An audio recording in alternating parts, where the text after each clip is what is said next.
Ubicación temporal y espacial del movimiento de independencia. El movimiento de independencia comprendió el periodo de 1810 a 1821. Fue el resultado de un largo proceso de lucha armada en nuestro país para dejar de pertenecer al dominio de la corona española. Esta rebelión tuvo 4 etapas.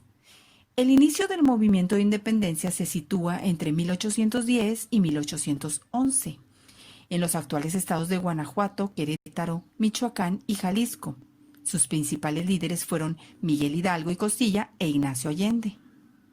En la segunda etapa, José María Morelos y Pavón organizó y dirigió un ejército.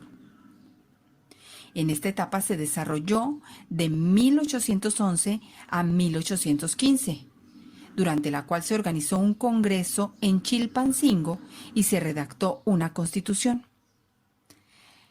En la tercera etapa del movimiento de independencia, que duró de 1815 a 1821, lucharon Guadalupe Victoria y Vicente Guerrero contra el ejército que apoyaba al rey de España y resistieron los ataques de su contra. En la cuarta etapa, Vicente Guerrero pactó una alianza con Agustín de Iturbide, firmando el Plan de Iguala. Se logró la consumación o fin del movimiento de independencia. Causas de la independencia. A principios del siglo XIX, la población de Nueva España vivía una difícil situación económica y social que se había agravado por las llamadas reformas borbónicas, que generaron descontento en los distintos grupos sociales novohispanos. El pensamiento ilustrado.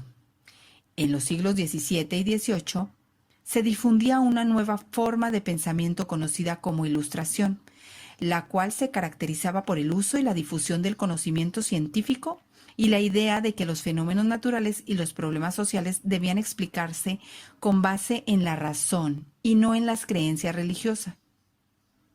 Los partidarios de esas ideas eran conocidos como ilustrados. Los pensadores ilustrados estaban en favor de la libertad y de la igualdad. Querían acabar con los privilegios de los reyes, la nobleza y la iglesia. Consideraban que la mayor forma de organización política era la republicana, donde los ciudadanos eligen a sus representantes para que establezcan leyes que todos deben obedecer, que los cargos no se hereden y que solo gobiernen por un tiempo establecido. Reformas borbónicas. Hacia finales del siglo XVIII, España aplicó las reformas borbónicas. Algunas de estas fueron el aumento del tributo a los indígenas, la creación de nuevos impuestos, la división del territorio en intendencias, la restricción de la autoridad del virrey, la reducción del número de criollos, o sea, los hijos de españoles nacidos en América, en la Real Audiencia, y la disminución de órdenes religiosas. Estas medidas privilegiaron aún más a los españoles y provocaron el descontento de otros grupos sociales. Invasión napoleónica a España. En 1789, por influencia de la Ilustración, entre otras causas, se inició la Revolución Francesa y la monarquía fue reemplazada por un gobierno republicano. En 1804, Napoleón Bonaparte reemplazó la República de Francia. Se proclamó emperador e inició varios ataques contra otros reinos de Europa. Estos conflictos fueron llamados guerras napoleónicas. Nacionalismo criollo. Debido a las reformas borbónicas, los criollos, inconformes por no tener acceso a los altos cargos del gobierno y de la iglesia, comenzaron a disputar el control del virreinato, argumentando que ellos tenían mejor conocimiento de Nueva España. Los nacidos en España defendían su poder, lo cual causó tensión entre ambos grupos, que aumentó cuando la invasión napoleónica a España generó básicamente dos posiciones opuestas entre españoles y criollos sobre la organización política del gobierno novohispano. Los criollos sostenían que la soberanía recaía en el pueblo y por tanto los habitantes de Nueva España. En esta posición era una manifestación de nacionalismo criollo que había surgido a lo largo de 3 siglos como resultado de la integración de ideas, experiencias y conocimientos de los novohispanos y que resaltaba el aprecio a la gente y la tierra, el orgullo por las manifestaciones artísticas y el pasado indígena. Por su parte, la Real Audiencia, compuesta por españoles, argumentaba que Nueva España debía seguir dependiendo de la corona española. La Ilustración. Disipar las tinieblas de la humanidad a través de las luces de la razón. Este fue el propósito del movimiento cultural europeo, conocido como la Ilustración, surgido en el siglo XVIII, que precisamente pasaría a ser recordado como el siglo de las luces. Sus antecedentes inmediatos fueron las corrientes filosóficas que habían dominado el 600, el racionalismo del francés Descartes y el empirismo del británico John Locke, dos escuelas opuestas que se intentó sintetizar. En su afán de organizar la realidad del modo más científico posible, los ilustrados lo discutieron y analizaron todo, desde la biología hasta la política, y desde el comercio hasta la religión. Voltaire, Montesquieu y Rousseau fueron los más importantes de estos librepensadores. Sus teorías habían de resultar determinantes en las revoluciones republicanas y anticolonialistas, tanto de Europa como de América, al promover la primacía de la nación sobre el monarca, el concepto de ciudadanía y la división del poder público. Los adalides de la Ilustración también entendieron la educación como un factor indispensable de progreso social, y reivindicaron la moralidad del placer y la pasión al considerar que el hombre es bueno por naturaleza.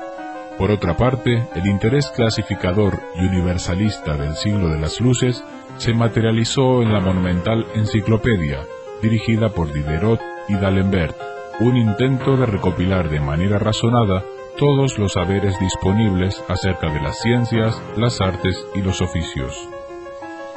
La literatura de la Ilustración, asimismo, fue pródiga en novedades trascendentes, principalmente la narrativa británica.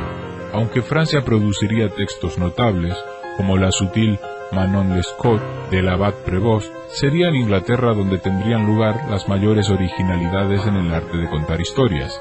Daniel Defoe ofrecería el primer héroe moderno, con su aventurero Robinson Crusoe, mientras que Samuel Richardson, a través de la sentimental Pamela o la virtud recompensada, marcaría un hito en el subgénero de la novela epistolar.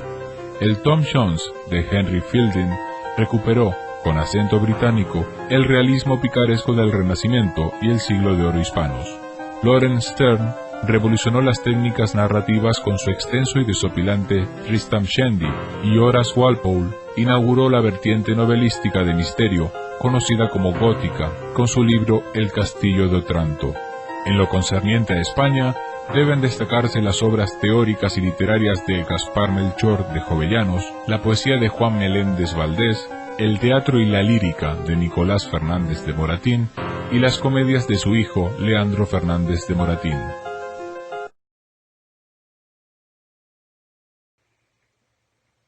En esta diapositiva podemos observar una línea del tiempo y un mapa histórico. En la línea del tiempo podemos observar cuántos años duró el movimiento de independencia, que fueron 11 años. ¿Durante qué años se desarrolló? Que fue de 1810 a 1821. ¿Y en qué año se logró la consumación de la independencia? Que fue en 1821. En el mapa histórico podemos observar los estados en los que se elaboraron los documentos del movimiento de independencia, como la Constitución de Pancingán, el Plan de Iguala y Tratados de Córdoba. Nuestra tarea del día de hoy será contestar la guía, la página 368.